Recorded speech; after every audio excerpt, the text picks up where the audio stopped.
அதாவது பழைய ஏற்பாட்டினுடைய நிறைவேறுதலாக இயேசு கிறிஸ்துவனுடைய வாழ்க்கையும் அவருடைய மரணமும் அவருடைய உயிர்த்தெழுதலும் அவருடைய இரண்டாம் வருகையும் இருக்க போகிறது. இயேசு கிறிஸ்துவினால் வரக்கூடிய நீதியையும் நியாயப்பிரமாணத்தினால் வரக்கூடிய நீதியையும் ரெண்டா பிரித்து காட்டுறார். எப்படி செய்கிறார்? என்ன செய்கிறார்? அந்த நியாயப்பிரமாணத்தை கடைபிடிப்பதன் மூலமாக நமக்கு நீதி வராது. ஏன்னா எல்லாரும் பாவம் செய்து ஏகமாய் கெட்டு போனார்கள். அப்போ நமக்கு நீதி எப்படி வரும்? விசுவாசத்தினாலே வரும். அப்போ விசுவாசம் யார் மேலே வைக்க வேண்டும் என்றால், யார் இந்த நியாயப்பிரமாணத்தெல்லாம் முடித்து உயிரோடு எழுந்தாரோ அவர் தான்.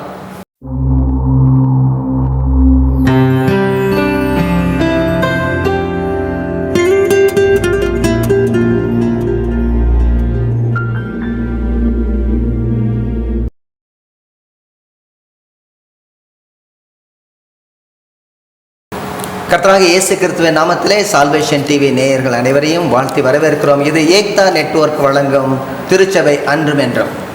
நாம் இப்பொழுது ஆதி அப்போஸ்தலர்கள் உபதேசித்த உபதேசங்கள், அதோடு கூட ஆதி அப்போஸ்தலர்கள் பிரசங்கித்த சுவிசேஷங்களை பார்த்து கொண்டு வருகிறோம். இதில் நம்ம பேதுருவானவருடைய சுவிசேஷத்தை பார்த்தோம். அடுத்ததாக ஸ்தேவான் பேசின அந்த காட்சியை குறித்து பார்த்தோம். ஸ்தேவான் பேசினது போலவே பேசக்கூடிய அடுத்த ஒரு நிகழ்ச்சியை நாம் பார்க்கிறோம். இது 13வது அதிகாரம் அப்போஸ்தலர் நடவடிக்கையில் வருகிறது. இது அந்தியோகியா பட்டணத்தில், அதாவது பிசிதியாவதில் உள்ள அந்தியோகியா பட்டணத்தில் பவுலடியார் இந்த பிரசங்கத்தை பண்ணுகிறார். பிரசங்கத்தை பண்ணும்பொழுது அவர் எவ்வளவு பழைய ஏற்பாட்டை ரொம்ப அழகாக கோர்வையாக வரி பிசகாமல் சொல்லி கொண்டு வருகிறார். இதே போல தான் பேதுருவானவரும் அநேக இடங்களில் சொல்லியிருக்கிறார்.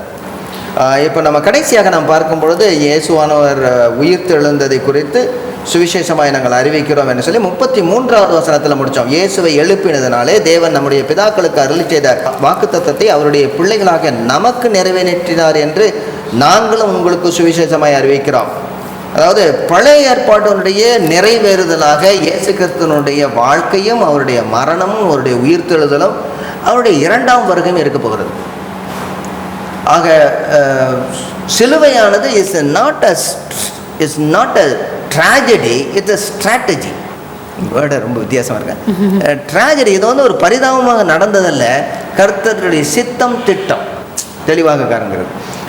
இப்போ அடுத்ததாக வந்து 34வது வசனத்திலிருந்து நம்ம வாசிப்போம். 34வது வசனம், 13வது அதிகாரம் அப்போஸ்தலர் நடவடிக்கைகள் 34வது வசனம். இனி அவர் அழிவுக்குட்படாதபடிக்கு அவரை மரித்தோரிலிருந்து எழுப்பினார் என்பதை குறித்து தாவீதுக்கு அருளின நிச்சயமான கிருபைகளை உங்களுக்கு கட்டளையிடுவேன் என்று திருவுளம் பற்றினார்.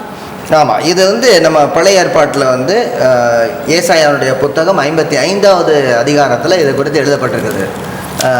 சரி, அதுக்கு அடுத்ததாக உம்முடைய பரிசுத்தர் அழிவை காணவிட்டீர் என்று வேறொரு சங்கீதத்தில் சொல்லியிருக்கிறது. அது இந்த வேறொரு சங்கீதம் 16வது சங்கீதம் வாசிங்க தயவுசெய்து. 16வது சங்கீதம் 10வது வசனம். என் ஆத்மாவை பாதாளத்தில் விடீர், உம்முடைய பரிசுத்தவான்களை அழிவை காண ஒட்டீர். இந்த சங்கீதத்தை வேற யாராவது கோட் பண்ணி எங்கேயாவது சொல்லியிருக்கிறாங்களா?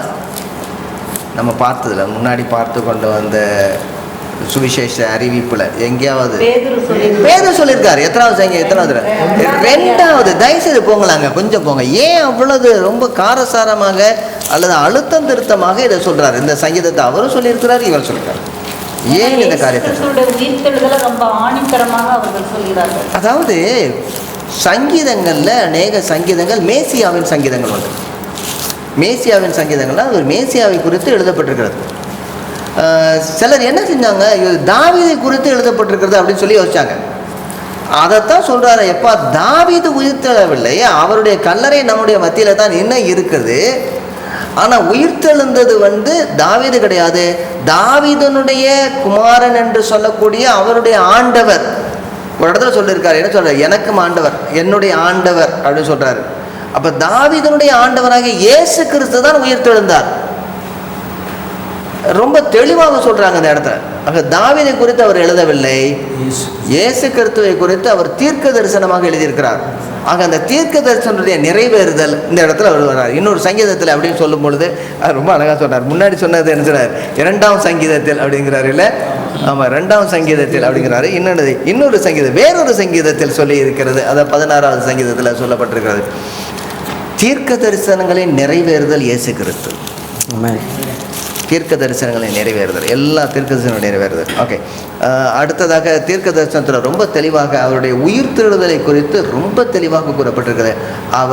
அவரை பாதாளத்தில் விடுவதில்லை, அவர் அழிவை காண அவர் 3ஆம் நாள் உயிரோடு இருந்தார். அதுக்கு அடுத்ததாக 36வது வசனத்திலிருந்து, தாவீது தன் காலத்திலே தேவனுடைய சித்தத்தின்படி அவருக்கு ஊழியம் செய்த பின்பு நித்திரை அடைந்து தன் பிதாக்களிடத்திலே சேர்க்கப்பட்டு அழிவை கண்டான். இதைத்தான் நம்ம சொல்லிட்டே வந்தோம். இதே மாதிரி தான் பேதுருவானவரும் 2வது அதிகாரத்தில் இதே காரியத்தை சொல்றாரு, 3வது இதுலையும் சொல்றாரு. அடுத்ததாக, தேவனால் எழுப்பப்பட்டவரோ அழிவை காணவில்லை. ஆதலால் சகோதரரே, இவர் மூலமாய் உங்களுக்கு பாவ மன்னிப்பு உண்டாகும் என்று அறிவிக்கப்படுகிறது என்றும், மோசேயின் நியாய பிரமாணத்தினாலே நீங்கள் எவைகளினின்று விடுதலையாகி நீதிமான்களாக்கப்படக்கூடாது இருந்ததோ, விசுவாசிக்கிறவன் எவனும் அவைகளினின்று இவராலே விடுதலையாகி நீதிமானாக்கப்படுகிறான் என்றும் உங்களுக்கு தெரிந்திருக்க கடவுள். ரொம்ப தெளிவாக கடைசியாக ஆணி அடித்தது போல சுவிசேஷத்தை முடிக்கிறார். என்ன சுவிசேஷத்தில் முடிக்கிறார்? என்ன சொல்றாரு? எப்படி இயேசு கிறிஸ்துவையும் நியாயப்பிரமாணத்தையும், இயேசு கிறிஸ்துவினால் வரக்கூடிய நீதியையும் நியாயப்பிரமாணத்தினால் வரக்கூடிய நீதியை ரெண்டா பிரித்து காட்டுறார். எப்படி செய்கிறார்? என்ன செய்கிறார்? மோச நியாயப்பிரமாணத்தில் அங்கே அதுக்குரிய பலி என்னன்னு சொல்கிறாங்க, அதை நிச்சயமாக செய்தாகணும்னு சொல்லுவாங்க. ஆனால் இங்கே வந்து அந்த பலி கிறிஸ்து நமக்காக பலியாக்கப்பட்டார். சரி, அதை முழுமை பெறுறத நியாயப்பிரமாணம் முழுவதும் கிறிஸ்து இல்லாமல் அப்படின்னு சொல்லி அதை தெளிவாக கொண்டு வர்றாரு. வேற என்ன கொண்டு வர்றாரு? நியாயப்பிரமாணம் ஆவிக்குரியதா இருக்கிறது. நியாயப்பிரமாணம் ஆவிக்குரியதா இருக்கிறது. சரி, தேவன் ஆவியா இருக்கிறார், அவரை தொழுது கொள்வோர் ஆவியோடு உண்மையோடு தொழுது கொள்ள சொல்லப்பட்டிருக்கு. அதுபோல அப்போ இந்த பிரகாரம் தான் தேவனை தொழுது கொள்ளுன்ற விஷயங்கள் பழைய ஏற்பாடு காலத்தில் மக்களுக்கு அவ்வளவு சொல்லப்பட்டிருந்தது. அது புதிய ஏற்பாடு காலத்தை நிறைவேற்றாங்க. ஆனா என்ன சொல்றாருன்னா, மோசேனுடைய நியாயப்பிரமாணத்தினாலே நீங்கள் எவைகளினின்று விடுதலையாக்கி நீதிமான்களாக்கப்படக்கூடாது இருந்ததோ, அதுல ஏதோ ஒரு தொக்கு நிக்குது இங்கே, அது முடியவில்லை. எதெல்லாம் நீங்க விடுதலைன்னு சொல்லி நினைச்சிருந்தீங்களோ அதெல்லாம் விடுதலை ஆகலை. அதை நீங்கள் இதை ரொம்ப நம்ம ஆழமாக பார்க்கறதுன்னா ரோமர்கள் நிருபத்துக்கு நம்ம போகணும். ரோமர்கள் நிருபத்தில் அவர் என்ன சொல்கிறார்? நியாயப்பிரமாணம் எதுக்காக கொடுக்கப்பட்டது என்றால் அது இயேசு கிறிஸ்துவுக்கு நேராக வழி நடத்த வேண்டும். அதன் மூலமாக நாம் சுய நீதியாக நாம் அந்த நியாயப்பிரமாணத்தை கடைபிடிப்பதன் மூலமாக நமக்கு நீதி வராது. ஏன்னா எல்லாரும் பாவம் செய்து ஏகமாய் கெட்டு போனார்கள். அப்போ நமக்கு நீதி எப்படி வரும்? விசுவாசத்தினாலே வரும். அப்போ விசுவாசம் யார் மேலே வைக்க வேண்டும் என்றால், யார் இந்த நியாயப்பிரமாணத்தெல்லாம் முடித்து உயிரோடு எழுந்தாரோ அவர் தான். ஏன்னா அவர் தான் பூரணமாக இருக்கிறார். ஆக நான் கடைபிடிப்பதினாலே வருவதல்ல, நான் விசுவாசிப்பதினாலே வருவது தான் நீதி அப்படின்னு சொல்றார். ஆமாம், நியாயப்பிரமாணத்தினாலே எனக்கு நீதி இல்லை. அப்படி வந்திருக்கும்னா அது நீதியாக இருக்காது, அது கிருபையாக இருக்காது. ஆனால் இயேசு கிறிஸ்துவை விசுவாசிப்பதன் மூலமாக எனக்கு கிடைக்கக்கூடியது அது என்னுடைய கிரியை அல்ல, சம்பளம் அல்ல, அது எனக்கு கிருபையாக கொடுக்கப்பட்டது. நான் நீதிமானாக்கப்பட்டேன். கிருபையினாலே நாம் ரட்சிக்கப்பட்டிருக்கிறோம். கடைபிடிப்பதினாலே அல்ல அதை செய்வதனாலே நாம் ரட்சிக்கப்படவில்லை. ரொம்ப அழகாக ரெண்டையும் அக்கு வேற ஆணி வரை அப்படிங்கிறார். கிரியையினால் அல்ல, கிருபையினாலே. நியாயப்பிரமாணத்தை கடைபிடிப்பதினாலே அல்ல, உள்ளான நியாயப்பிரமாணாகி இருதயத்தில் எழுதப்பட்ட நியாயப்பிரமாகி இயேசு கிறிஸ்துவினுடைய அன்பினாலே நாம் ரட்சிக்கப்பட்டிருக்கிறோம். ரொம்ப தெளிவாக ரெண்டையும் பிரிக்கிறார். ரொம்ப இது எப்படி இருக்கும்? அதாவது நியாயப்பிரமாணத்தினால தான் நமக்கு ரட்சிப்பு இருக்கும்னு சொல்லி கொண்டு இருக்கிற ஒரு சபையில் போய் நியாயப்பிரமாணத்தினால உனக்கு விடுதலை கிடையாதியா, இயேசு கிறிஸ்துவினால தான் விடுதலை இருக்கிறது அப்படின்னு சொல்லும் பொழுது எப்படி இருக்குன்னு நினைக்கிறீங்க? வித்தியாசம். அதோட அவர் விடலை. அதுக்கு பின்னாடி என்ன செஞ்சார்? சுவிசேஷமெல்லாம் சொல்லியிருக்குது, எல்லாம் சொல்லப்பட்டிருக்கிறது. ஆனாலும் என்ன சொல்கிறாரு? திரும்பி உங்களுடைய தீர்க்கதரிசன புத்தகத்தில் எல்லாம் எழுதப்பட்டிருக்கிறது. மோசையினுடைய நியாயப்பிரமாணத்திலிருந்து விடுதலையாக்கப்படாததெல்லாம் இயேசு கிறிஸ்துவில் விடுதலையாக்கப்பட்டிருக்கிறது என்று சொல்லிவிட்டு கடைசியாக சொல்கிறாரு, 40வது வசனத்திலேருந்து ஆல்டர் கால் கொடுக்குறாரு இல்லையா? பிரசங்கம் பண்ணிட்டு ஒரு ஆல்டர் கால்லேயே அதை சொல்றது ஒரு பெரிய எச்சரிக்கை. என்ன சொல்றாரு? அன்றையும் தீர்க்கதரிசிகளின் புத்தகத்தில் வாசிங்க. அசட்டைக்காரரே பாருங்கள், பிரமித்து அழிந்து போங்கள், உங்கள் நாட்களில் ஒரு கிரியை நான் நடப்பிப்பேன், ஒருவன் அதை உங்களுக்கு விவரித்து சொன்னாலும் நீங்கள் விசுவாசிக்க மாட்டீர்கள் என்று சொல்லியிருக்கிறபடி உங்களுக்கு நேரிடாதபடிக்கு எச்சரிக்கையாக இருங்கள் என்றார். இதை ஹாபக்கூக் புத்தகத்திலேருந்து 1வது அதிகாரம் 5வது வசனத்திலேருந்து பேசுகிறார். எங்கெங்கெல்லாம் எடுத்து பேசுகிறாங்கல்ல, நமக்கு ஹாபக்குக்கு தேடுறதுக்கே கொஞ்சம் நேரம் அதனால் அந்த தம்பு வச்சா தான் நமக்கு இந்த பைபிளில் இருக்குது. ஹாபக்குக்கு 1வது அதிகாரம் 5வது வசனத்துலேருந்து அவர் அடிக்கிறார். அங்கேருந்து அவர்கள் தீர்க்கதரிசி என்ன சொல்கிறாங்க, நீங்கள் எல்லாத்தையும் பார்த்து ரட்சிக்கப்படாதபடிக்கு நீங்கள் அசட்டைக்காரராக இருந்து போயிடாதீங்க, உங்களுக்கு விவரித்து சொன்னாலும் நீங்கள் ஏற்றுக்கொள்ள மாட்டீர்கள், அப்படி நேரிடாதபடிக்கு நீங்கள் எச்சரிக்கையாக இருங்கள் என்று சொல்லி ஒரு எச்சரிக்கையோடு முடிக்கிறார். அதாவது ஒரு பாட்டு பாடி கண்ணை மூடி பாட்டு பாடி முடிக்கிறது மாதிரி கண்ணை திறந்து வேத வசனத்தோடு முடிக்கிறார். 1:5 நீங்கள் புறஜாதிகளை நோக்கி பார்த்து ஆச்சரியப்பட்டு பிரமியுங்கள், விவரிக்கப்பட்டாலும் நீங்கள் விசுவாசியாத ஒரு கிரியையை உங்கள் நாட்களில் நடப்பிப்பேன். நம்ம சொல்லுவாங்கல்ல, இது ஒரு கிரியை இருக்குதுன்னு சொல்லுவாங்கள்ல சில இடங்கள்ல, அந்த கிரியை உங்கள்கிட்ட பார்க்குறேன். இது என்ன கிரியைன்னா அது ஆப்போசிட் கிரியை. சொன்னாலும் கேட்க மாட்டேங்கிறேன், சொல்லு புத்தியும் கிடையாது, சுய புத்தியும் கிடையாது. இந்த கிரியை பற்றி சொல்கிறாரு. ஓகே ஓகே சரி, என்ன இது வரைக்கும் சொன்னதில் ரொம்ப திட்டவட்டமாக சுவிசேஷம் எப்படி பழைய ஏற்பாட்டிலிருந்து ஆரம்பிக்கப்பட்டு ராஜாக்களுடைய புத்தகம், அதாவது ஆதியாகமத்திலிருந்து ஆரம்பிக்கப்பட்டு அது அப்படியே தீர்க்கதரிசன புத்தகங்கள்லாம் நிறைவேறி அப்புறம் புதிய ஏற்பாட்டில் யோவான் ஸ்நானகன் வந்ததுலேருந்து இயேசு கிறிஸ்து சிலுவையில் மரித்தது, உயிரோடு எழுந்தது, அவருக்கு சாட்சியாக இருந்தது. சங்கீதத்தில் திரும்ப மறுபடியும் சங்கீதத்தை, ஏன்னா அவர் உயிரோடு எழுந்ததுக்கு காரணம் எதை சொல்கிறாரு, திரும்ப ஏன்னா பவுலடியார் தான். பவுலடியார் 15வது அதிகாரம் 1 கொரிந்தியர் 15வது அதிகாரத்தில் அவர் எழுதும் பொழுது வேத வாக்கியங்களின்படி அவர் மரித்து வேத வாக்கியங்களின்படி உயிர்த்தெழுந்தார் அப்படின்னாரு. அப்போ உயிர்த்தெழுந்ததற்கு வேத வாக்கியங்கள் இருக்குதா? உடனே சொல்கிறாரு, அந்த சங்கீதத்தில் என்ன சொல்லப்பட்டிருக்கிறது என்றால், அதாவது உம்முடைய பரிசுத்தவான் அழிவை காணீர். இது தாவீதை குறித்து சொல்லப்படவில்லை, இந்த அவன் செத்து இந்த அவன் கல்லறை அங்கே தான்ப்பா இருக்குது.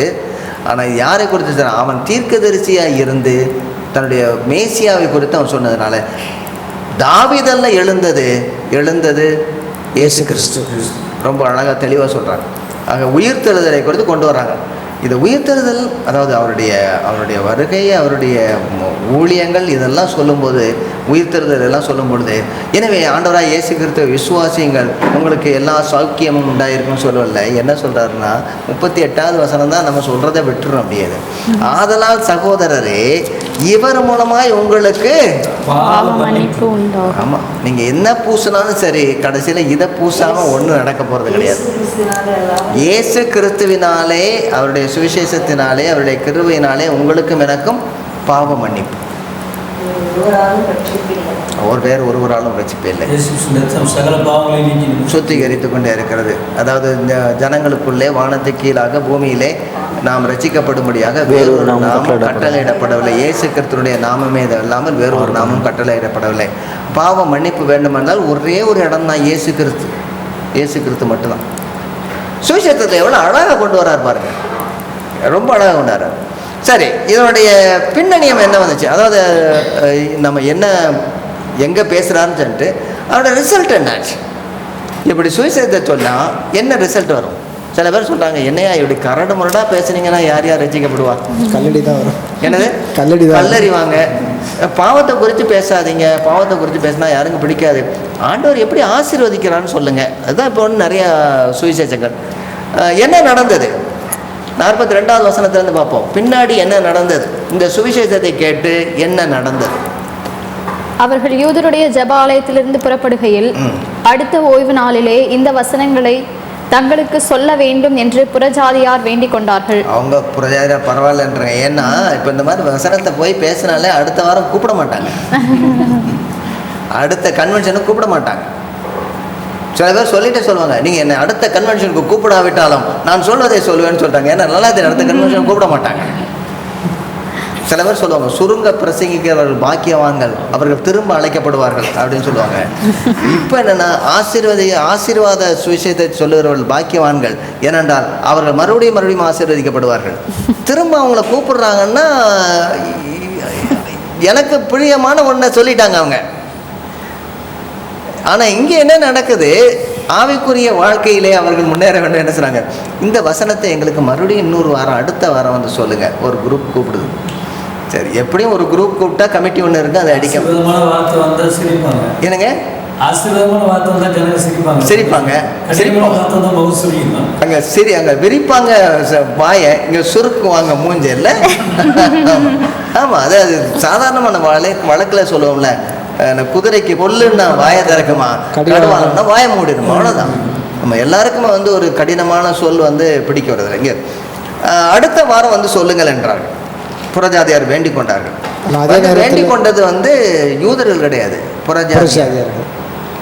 இன்னும் நல்லா அதை அதை ரொம்ப அழகாக பார்ப்போம். அடுத்தது என்ன, 43வது வசனம். ஜெபாலயத்தில் கூடின சபை கலைந்து போன பின்பு யூதரிலும் யூத மார்க்கத்தமைந்த பக்தியுள்ளவர்களிலும் அநேகர் பவுலையும் பர்னபாவையும் பின்பற்றினார்கள். அநேகர் யூதர்லையும் கொஞ்சம் வந்திருக்கிறாங்க, யூத மார்க்கத்தை அமைந்தவர்களையும் வந்திருக்கிறாங்க, பக்தி உள்ளவர்கள் வந்திருக்கிறாங்க. இந்த 3 பகுதியிலும் அநேகர் பவுலையும் பர்னபாவையும் பின்பற்றினார்கள். அப்புறம் அவருடனே இவர்கள் பேசி தேவனுடைய கிருபையில் நிலை கொண்டிருக்கும்படி அவர்களுக்கு புத்தி சொன்னார்கள். ஆமாம், ஒரு தனி இடத்துக்கு, அதாவது இங்கே நடக்க முடியல, திரும்ப என்ன செய்யுது சபை, என்ன செய்யுது இப்போ மெதுவாக அப்படியே சபை வந்து பெரியறது, வெளியில் வருது. ஆமாம், புத்தி சொன்னார்கள். அடுத்த ஓய்வு நாளிலே கொஞ்சம் குறைய பட்டணத்தார் அனைவரும் தேவசனத்தை கேட்கும்படி கூடி வந்தார்கள். ஆமாம், இது வந்து டாக் ஆஃப் த டவுன் ஆயிடுச்சு. டாக் ஆஃப் த டவுன் அப்படின்னு சொல்லுவாங்களே, அது ஐஸ்கிரீம் போட்டு this talk of the town அப்படின்வாங்க. சுவிசேஷம் டாக் ஆஃப் த டவுன். கிட்டத்தட்ட அந்த ஓய்வு நாளிலே பட்டணத்தார் அனைவரும் வேத வசனத்தை கேட்கும்படி வந்தாங்க.